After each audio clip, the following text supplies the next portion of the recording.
पुण्यात्माओं, हम कोई भी साधना करते हैं, पूजा करते हैं, उसका उद्देश्य यही होता है कि आत्मा का कल्याण हो।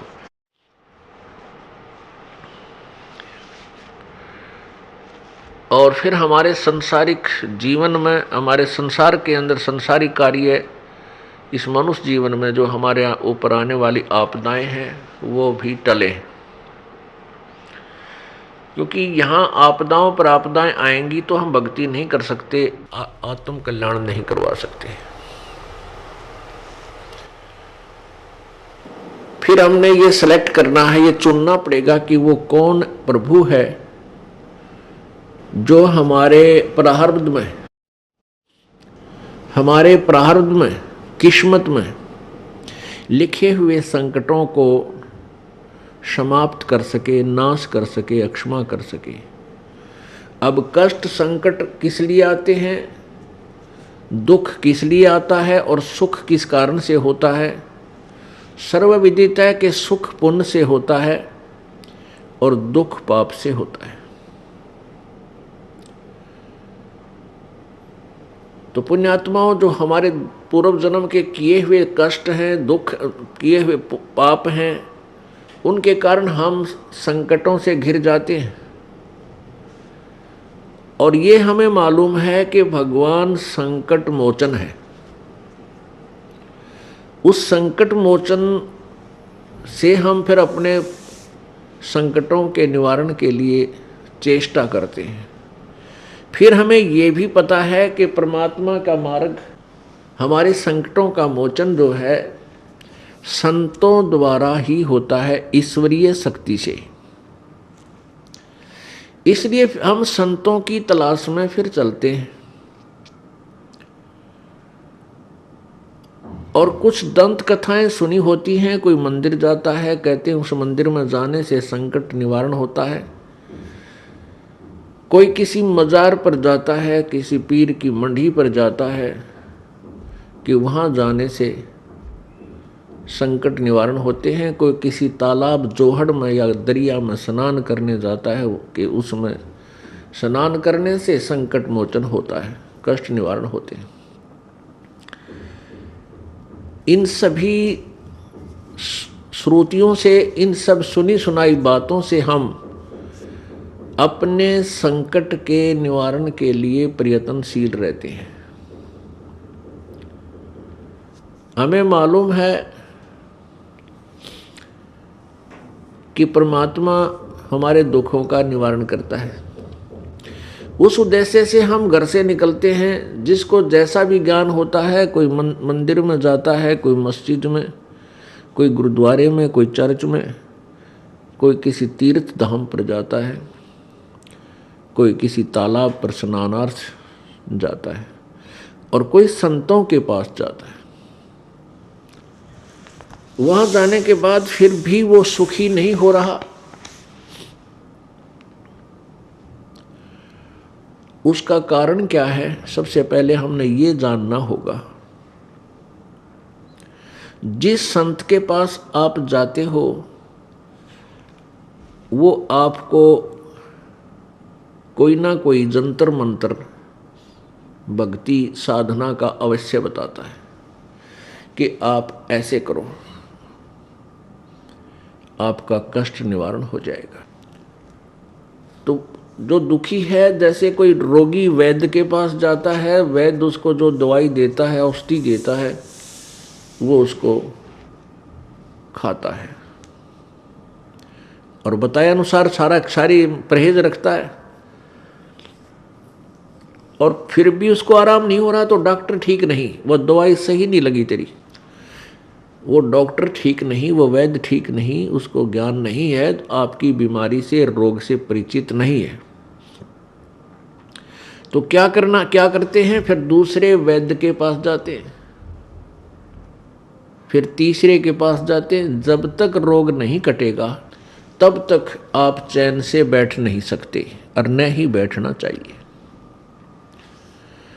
अब कुछ पुण्यात्माएं संतों के पास चले गए, किसी को 2 वर्ष हो गए, किसी को 10 वर्ष, किसी को 20 वर्ष। आपत्तियां ज्यों की त्यों बनी हुई हैं। कुछ पुण्यात्मा केवल परमात्मा प्राप्ति यानी अपना आत्म कल्याण समझकर वहां गए उन संतों के पास कि गुरु बिन मोक्ष नहीं होता। ये भी उनको ज्ञान हुआ कि गुरु अवश्य होना चाहिए, गुरु बिन भक्ति भी नहीं बन सकती। ये भी तथ्य है, सत्य है। लेकिन गुरु पूरा हो, अधूरे गुरुओं से, नीम हकीम वैद्यों से स्वासथ्य प्राप्त नहीं हो सकता, रोग कट नहीं सकता। इसलिए हम जो पुण्य आत्मा थी वो इन संतों के पास पहुंच गए। लाखों और करोड़ों की संख्या में वहां जन समूह एकत्रित हो गया। अब वहां उनको लाभ नहीं हो रहा। जैसे जब तक जीव के पुण्य, पूर्व जन्म के पुण्य चलते हैं, तब तक वो किसी भी साधना को कर रहा है, किसी भी संत के पास वो गया हुआ है, उसके पूर्व जन्म के पुण्यों से अच्छा लाभ मिल रहा है, वो सुखी है। जैसे किसी का अच्छा कारोबार चल रहा है, घर में संतान बेटा बेटी हो गए, फिर उनकी पढ़ाई अच्छी होगी, उनको अच्छी नौकरियां मिल गई, अच्छे स्थानों पर उनका विवाह संस्कार हो गया, तो वो भक्त उन संतों के पास था, तो उसने ये सोचा कि जो गुरुजी ने मुझे मंत्र दे रखा है इससे मुझे लाभ हुआ। और उसी गुरुजी के पास ऐसे भी व्यक्ति हैं जो दुखी गए थे और उससे भी और दुखी हो गए। वही साधना, वही भक्ति वो कर रहे हैं, क्योंकि उन जिनके सर्व सुख थे, सब कार्य ठीक हुए, उनके पूर्व जन्म के पुण्य उनके साथ थे। और जिनको लाभ पहले ही नहीं था वो और भी चले गए, वहां जाने के बाद और भी दुखी हो गए, तो उनका पुण्य पूर्व जन्म का नहीं था, पाप उन्हें भोगने ही पड़ रहे हैं। तो फिर वो संत उनको क्या कहते हैं? जो दुखी थे और सुख नहीं हुआ, उनको कहते हैं कि तुम्हारे प्रारब्ध का जो भोग है ये तो भाई भोगना ही पड़ेगा। भक्ति करो, आगे वाले जीवन में तुम सुखी हो जाओगे। पुण्यात्माओं,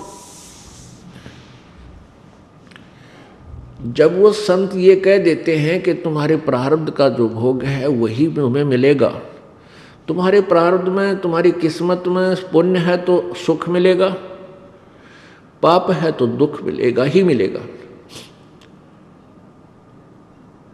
इससे सिद्ध हो जाता है कि उस संत के पास कोई भक्ति मार्ग नहीं है, उसके पास वो दवाई औषधि नहीं है, उस परम शक्ति का उससे योग नहीं है जो हमारे प्रारब्ध के पाप को नाश कर सके।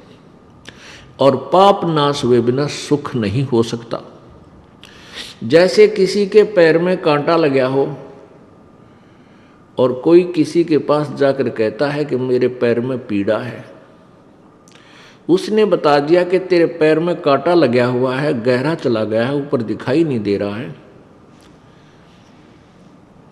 जिस कारण से तुझे पीड़ा है। अब वो व्यक्ति ये कहे कि तेरा कांटा तो निकल नहीं सकता, अब जूता पहन ले, आने वाले आगे तुझे कांटा नहीं लगेगा, फिर से कांटा नहीं लगेगा, जूते पहनो। पुण्यात्मा, जब तक कांटा नहीं निकलेगा तब तक जूता पहना नहीं जा सकता। उसका कांटा लगे पैर में, उसका प्रॉपर जो है समाधान क्या है कि पहले कांटा निकले और फिर वो जूता दिया जाए कि आगे जूता मत निकालना, नहीं कांटा फिर लग जाएगा। फिर वो इस डर से जूता कभी नहीं निकालेगा कि कहीं फिर कांटा ना लग जाए, क्योंकि वो बहुत पीड़ित हो चुका है। ऐसी जो पुण्यात्माएं यहाँ दुखी होकर आती हैं इस सच्चे दरबार में, कबीर परमात्मा के दरबार में, ये परमेश्वर कबीर जी का हॉस्पिटल है। दास यहाँ उन्होंने एक वैद्य डॉक्टर बना रखे हैं, आत्मा का उपचार करने वाला। तो पहले आपके प्रारब्ध में जो दुख है वो कष्ट रूपी कांटे को निकाला जाएगा। उस कष्ट रूपी कांटे को निकाल दिया जाएगा, फिर आपकी रुचि बनेगी परमात्मा की साधना करने में। और फिर आपको ऐसा ज्ञान दिया जाएगा कि फिर पाप मत करना, नहीं तो ऐसा ही संकट तेरे ऊपर फिर आ जाएगा, फिर आप कभी पाप नहीं कर सकते, क्योंकि आप पाप के कष्ट से परिचित हो चुके हो। फिर ये राम नाम का जूता आप कभी नहीं निकालोगे, यानी भक्ति का, परमात्मा के नाम को खंडित नहीं करोगे। कुछ प्राणी सुखी हैं और वो भी यहाँ आते हैं, उनको केवल आत्म कल्याण का ही उद्देश्य रखते हुए वो यहाँ आते हैं, उनको आत्म कल्याण का ही उद्देश्य होता है, उनको भी उपदेश दिया जाता है। लेकिन वो बहुत ही अच्छी पुण्यात्मा होगी तो मार्ग पर ठीक लग जाती है, नहीं तो कुछ, क्योंकि वो पहले सुखी है, फिर परमात्मा के चरणों में आने से उसको और सुख मिलता है, पुण्य पाप नाश हो जाते हैं, तो वो संकटों से परिचित नहीं होता। कुछ दिनों के बाद सत्संग में आना कुछ कम हो जाएगा और फिर कुछ ऐसे व्यक्तियों से उसका मेल मिलाप हो जाएगा, वो फिर भक्ति छोड़ देता है, वो चला जाता है।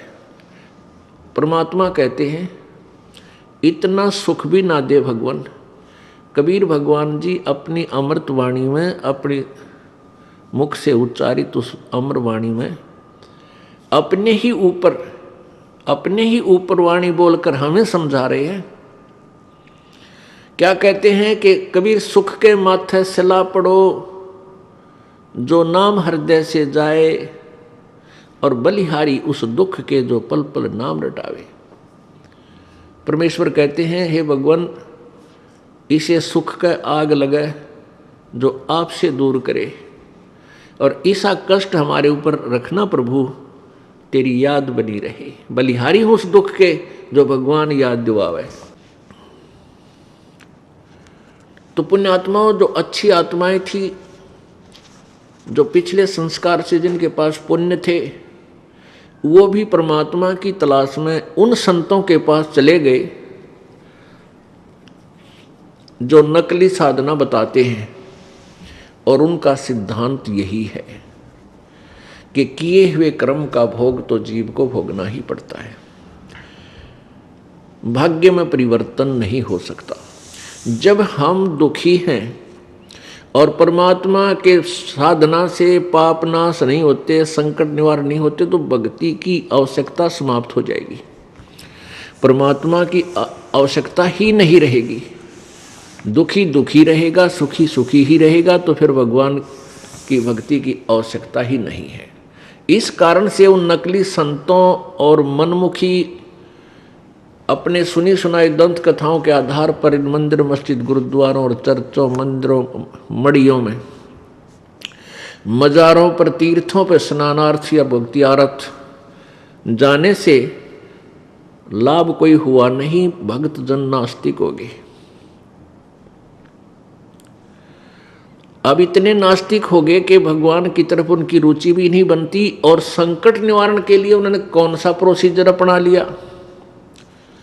धनी बनने के लिए तो चोरी ठगी मिलावट रिश्वत शुरू कर दी, और संकट बुलाने के लिए गुट्टी सुट्टी शुरू कर दी, शराब पीनी या सुल्फा पीना या नशे की गोलियां खानी शुरू कर दी। तो उन अपराधी संतों के द्वारा समाज में कितना विष घोल दिया गया। जो परमात्मा से परिचित नहीं और संत पद पर विराजमान है, वो अपराधी प्राणी है, क्योंकि वो मनुष्य जीवन को बर्बाद करवा रहे हैं। मनुष्य जीवन की कोई कीमत नहीं, कोई भी कीमत नहीं, इतना अनमोल है। और जो ऐसे अनमोल धन को व्यर्थ करता है, वो कितना पापी होगा, कितना दोषी होगा,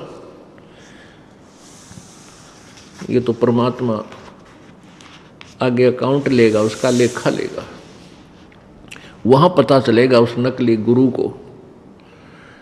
गुरु का अर्थ होता है मार्गदर्शक, और किसी व्यक्ति ने अपने घर जाना है और किसी से वो मार्ग पूछ रहा है, और उस नालायक ने उसको उसके अपने घर के विपरीत दिशा बता दी, उसके घर के विपरीत मार्ग बता दिया। उसने विश्वास किया, यात्री ने, उस नालायक की बातों पर, और दूसरी दिशा पकड़ कर उधर को चल दिया।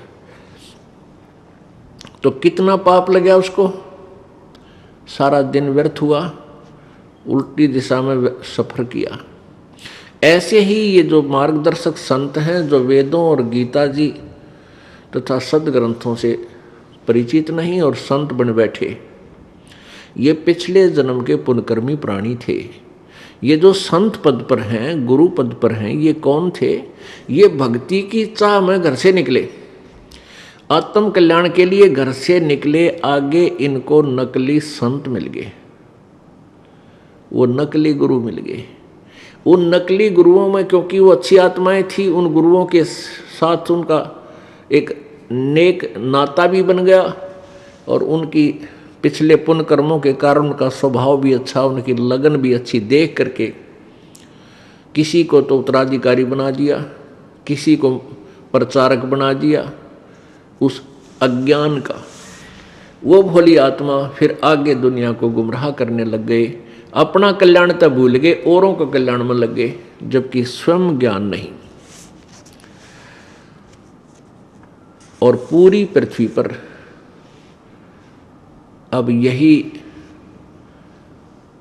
व्यवस्था बनी हुई है, किसी भी संत के पास यथार्थ ज्ञान नहीं और सभी गुरु बने हुए हैं। गुरु का अर्थ होता है मार्गदर्शक, यथार्थ ज्ञान देने वाले। तो पुण्यात्माओं, वो महादोषी हैं और आप जी का जीवन बर्बाद हो रहा है। अब वहाँ जो 10, 15, 20 वर्ष से लगे हुए थे उन संतों, नकली संतों के पास, उनकी पुण्य कमाई जो थी वो समाप्त हुई। अब उनकी दुर्गति शुरू होगी। उन पंथों में दुखी हुए प्राणी अब यहाँ आ रहे हैं, अपनी गाथा बता रहे हैं कि मेरे पास सब सुख था, अच्छा व्यवसाय था, खूब दान करते थे, वहाँ सेवा भी करते थे, महीने में जाते थे, हफ्ते में जाते थे, और सब कुछ लुट गया। मानसिक परेशानी होगी, घर में भी कष्ट, भूत बोलने लग गए, और तेरा गजब भाई। अब पुण्यात्माओं, वो अच्छा समय उन नालायक संतों ने बर्बाद करवा दिया। पहले तो जो उनको सुख था 10, 5, 20 वर्ष तो इसलिए रुके रहे कि हमारे घर में सुख हो रहा है, और वो हो रहा था उनके पिछले पुण्य से। जब वो पुण्य खत्म हो गए तो पाप का दौर शुरू हुआ। पाप का दौर शुरू हुआ तो उन संतों के पास समाधान नहीं कि वो प्रारब्ध में यानी किस्मत में आए संकट को वो निवारण कर दें। अब फिर वो उनकी थ्योरी, उनका सिद्धांत सुन करके कर्म तो भोगना ही पड़ता है, इसलिए फिर कुछ दिन वहीं पड़े रहते हैं कि भी यूँ कहते हैं कर्म का दंड तो भोगना ही पड़ता है, इसलिए कोई बात नहीं, ये भी भोगेंगे। तो पुण्यात्मा, इस काल भगवान ने अपने नकली संत भेज के, नकली संदेशवाहक दूत भेज करके पूरे रूप से पूर्ण मानव को अज्ञान से परिपूर्ण कर दिया और भक्ति से भगवान से कोसों दूर कर दिया। अब इस दास के सामने यही समस्या आ रही है कि सभी संत सदग्रंथों के विपरीत ज्ञान दे रहे हैं, विपरीत समाधान बता रहे हैं, और इस विषय में केवल एक ही दास है, ये सबको सत्य ज्ञान देता है, शास्त्र अनुकूल साधना बताता है। तो दूसरे संत जन इससे क्षुब्ध होते हैं कि वो हमारी आलोचना करता है। आलोचना करना तो पाप है, लेकिन सत्य कहना पुण्य होता है। कहते हैं सत्य बराबर पुण्य नहीं और झूठ बराबर पाप। जो सत्य कहते हैं उनको बहुत पुण्य होता है, जो झूठ बोलते हैं, झूठा ज्ञान देते हैं, झूठा मंत्र, रॉन्ग मंत्र देते हैं, उन जैसा पाप नहीं, उनको महापाप है।